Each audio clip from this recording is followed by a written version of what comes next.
This is gonna be everything you need to know to save money, save weight, and to also be kind of semi-healthy. Kind of say that in quotation marks. Be sure to stick around to the end of the video because I'm gonna give some of the hits on trail and then some of the ones that kind of missed the mark.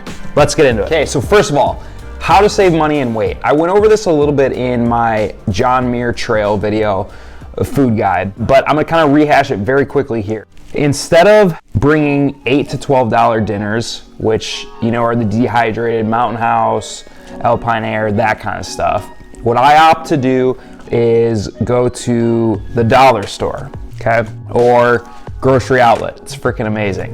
And what I do there for my dinners is I get ramen. Mostly ramen, some Idaho and potatoes, some quinoa and stuff like that. I was on trail for 22 days. That was 22 dinners on the Colorado Trail. let's take the low end, 22 times 8, which is, what's 22 times 8? I don't got a calculator. 2, 2, 8, 1. I think like 176 bucks. Let's say that you did that versus if you go 22 days on trail, that's gonna equal this with the ramen. Other thing with dehydrated meals is that they're very bulky, they're very heavy. One thing that I did on this trail to save weight was I actually started cold soaking. And honestly, it was pretty dang good. I used a Talenti jar, and it was a little bit risky because I've never done cold soaking before prior to going into the Colorado Trail, but I actually ended up really enjoying it. And I will get into some of the hits and misses on that a little bit later. So what do I eat in a typical day? So prior to going on the Colorado Trail, I make my own homemade oatmeal. I try to make that as healthy as possible because again, nutrients are pretty hard to come by on the trail. After I eat my oatmeal in the morning, I will jam my multivitamins, fish oil, glucosamine, and collagen, that kind of stuff. Yes, I will bring a full bag dedicated to that. Instead of coffee, to speed things up in the morning, I usually have a little Mio energy squirt bottle. So I'll do a couple squirts of those in my drink, as well as some LMNT electrolytes. Electrolytes are very, very critical. Again, I'll come back to that later in the video. Towards the end of the trail, I actually started getting into some caffeine pills, which makes me really sound like a drug addict or something. Worked pretty well. I actually might keep doing the caffeine pills. For lunch, I would have flour tortillas, and the reason I do flour tortillas is because they don't break apart. But I would do 2 flour tortillas, and I would do one with peanut butter and then one with Spam. Spam was amazing and a ton of calories. For dinner, I would cold soak either ramen, Idaho and potatoes, quinoa, and I would put in a salmon packet as well as a olive oil, a little drip of olive oil. I would usually do 2 snacks for the 2 parts of the day. So I kind of consider, when I wake up to noon as one part and then noon to when I go to bed as the other part. 4 bars total, 2 in the morning, 2 in the afternoon. Be an RX bar, a Pro bar, a Cliff bar. One thing I forgot to mention about lunch was I would also do a complete cookie, which were very good. To fill in some of the more gaps there, I'd also do just a regular sandwich baggie of trail mix that I mix myself, just almonds, peanuts, and raisins. One bag usually lasts me about 2.5 days. So some of the hits and misses that I experienced on the Colorado Trail differed from the ones that I experienced on the John Muir Trail. Some of my hits on the CT included cold soaking my ramen. Ramen cold soaked was absolutely amazing. I don't know what it was, but it was great.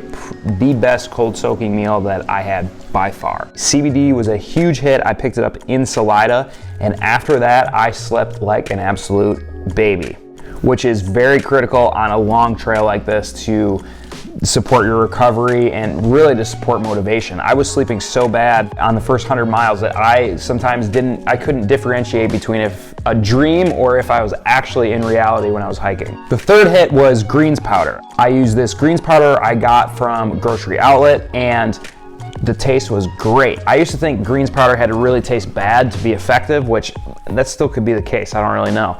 But compared to what I had on the JMT, this was great. And I would actually just throw this into my oatmeal in the morning to get hopefully my daily vegetable intake. Poppy seed complete cookies were a definite hit. super good. I would usually have them at lunch, and then towards the end of trail, I was actually eating about 2 a day because I was just so hungry, and they were so good. So on the electrolyte front, 2 hits were salt tablets from Salt Stick, as well as LMNT packets from Element. Now, these 2 things are very, very critical, and I think they get super overlooked, especially when you're doing a high elevation trail like the Colorado Trail, the John Muir Trail, and things like that. What I would do in the morning was jam the LMNT packet, which tasted amazing. And then throughout the day, I would try to remember to take salt pills every couple hours or so.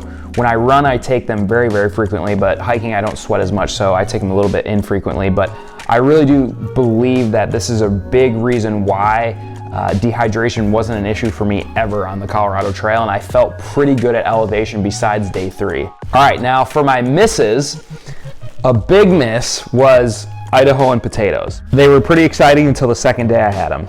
And then after that, I was absolutely sick of them, especially when they were cold soaked. It was just a very globby mess, super hard to eat. Second miss would have been another complete cookie, however, in the chocolate flavor. Wasn't as good as the poppy seed. Just saying that. Sue me. And then quinoa, super big miss. If you are gonna bring quinoa, I would recommend not using the actual little cardboard square box that it comes in, because mine kept ripping all over the place and I would have little quinoa things all over my food bag. It was just a nightmare. And then when I actually did eat it, it just wasn't that good. It just wasn't as palatable to me as the cold soak ramen. And then RX bars. You know you don't like a certain type of food when it's always at the bottom of your food bag. When you get into town, and RX bars was that for me, the sea salt kind. On the JMT, I really got sick of Lara bars, and on this one, I actually really got sick of RX bars. And I actually think I have one more RX bar from the CT, so I'll raffle it off to the first person that comments on this video. It's kind of a joke, but not really. One thing you have to account for on the Colorado Trail is, because it's a long trail, and if you're through hiking it, you have to account for the increased hunger that you're gonna get, also known as hiker hunger. And this will hit, for me, usually hit around, day or week 2 or so. And so when you get into towns, really make sure you're jamming as many calories as you can to make up that deficit, so you don't have to carry that much in food to make it up. Town is a very, very good way to make up those calories. I'm gonna leave a link to where to resupply on the Colorado Trail right here. I encourage you to check it out, especially if you're already interested in the food. If you found value in this, please give it a like and give a subscribe. We'll see you for the next one.